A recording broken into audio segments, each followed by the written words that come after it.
You did not forget the date. You detonated the whole meaning attached to it. The moment hits late and hard, like your stomach knew before your mind did. A birthday, an anniversary, a promise, a day that should have stayed alive. And now your phone feels less like a screen and more like a witness. You check the date again as if numbers might suddenly rearrange from pity. But they do not, and the silence around the mistake starts getting louder. Now you are replaying every excuse before anyone has even said a word. Not because you do not care, but because forgetting looks exactly like that. Cold from the outside, callous in theory, unforgivable in someone else's memory. And yet what caused it is usually far more human than people assume. Most people hear about forgotten dates and translate them into one brutal sentence instantly. If it mattered enough, you would have remembered, and that is what makes it sting so deeply. Because the mistake does not arrive looking forgetful. It arrives looking personal and cold. It feels less like a lapse in memory and more like a verdict on what mattered to you. That is why people rush to attach character to it before they examine the psychology at all.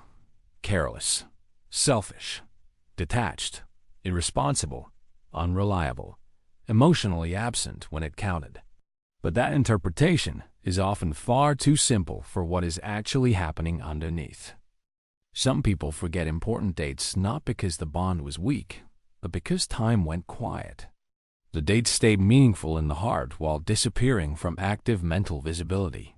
And memory is not designed to protect what is morally important just because it should. It protects what stays vivid, what gets repeated, what keeps returning to awareness. So a person can love deeply, feel intensely, and still fail at the calendar version of care. That contradiction sounds offensive at first until you understand how memory really behaves.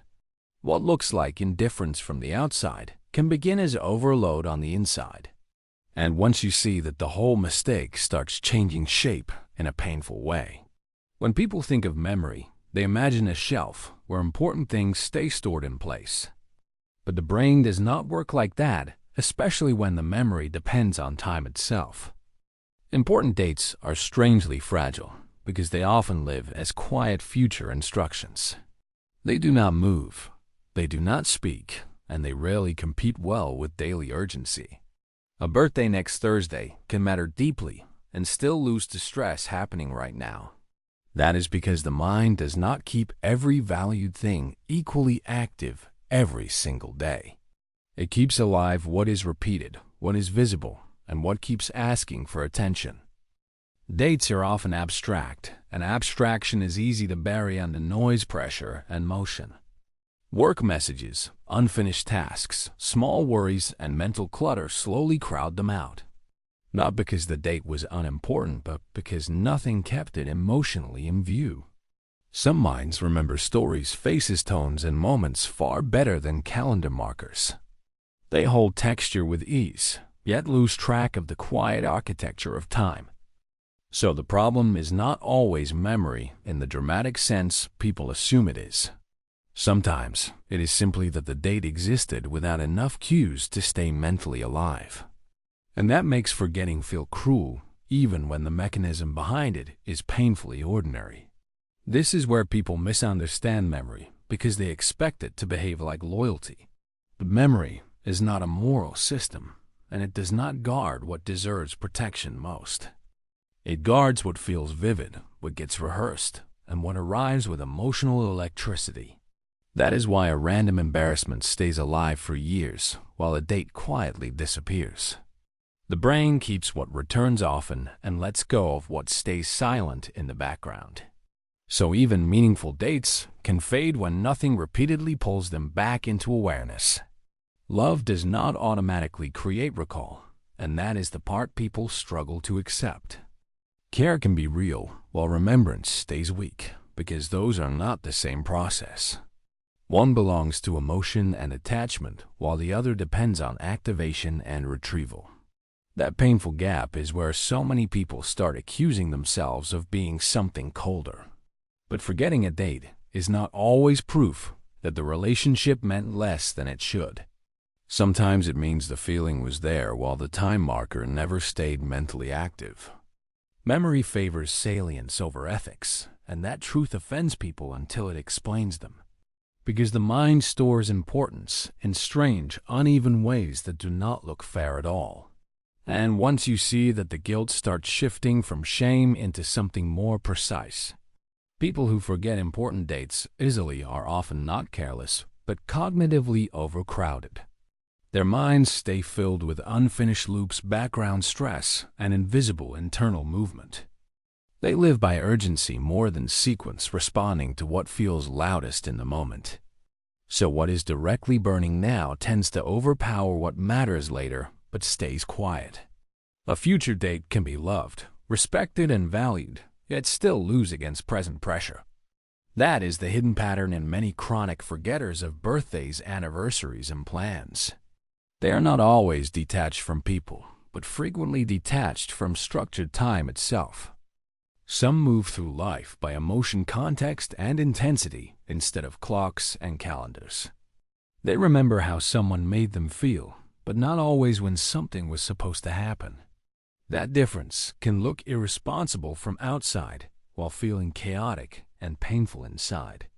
And the more overwhelmed they become, the less stable their mental timeline starts to feel. Days blur, weeks compress, and the future stops feeling like something clearly arranged ahead. This is why forgetting important dates often says more about mental overload than devotion. The issue is not always a lack of heart, but a lack of visible internal order. And once that disorder takes over, even meaningful promises can disappear without warning. For the person who is forgotten, the pain lands fast and usually in a very human way. It does not feel like a scheduling error. It feels like proof they were not held in mind. A missed birthday or anniversary can sound like silence where love was expected to appear. And the brain rarely interprets that kind of silence with fairness in the first moment. It reaches for the harshest meaning first, because emotional hurt likes certainty more than nuance. But the person who forgot often suffers in a different and much quieter direction afterward.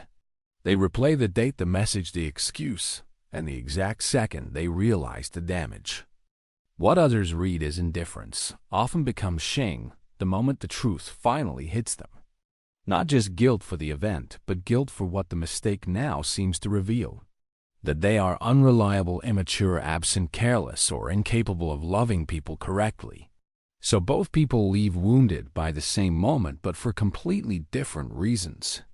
One feels forgotten while the other feels exposed by the architecture of their own mind. That is why this kind of mistake becomes heavier than the date itself almost immediately.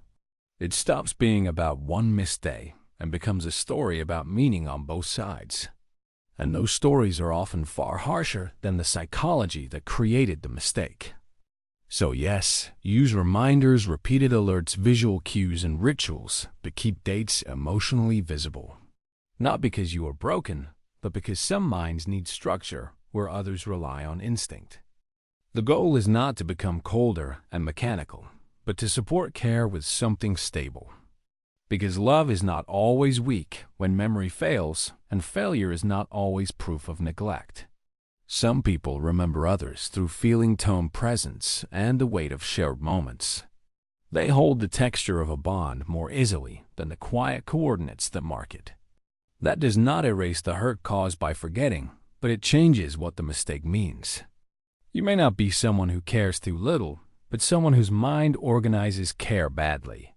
And that is a problem that can be helped without turning it into a verdict on your heart. If this psychology speaks to you, subscribe for more videos like this.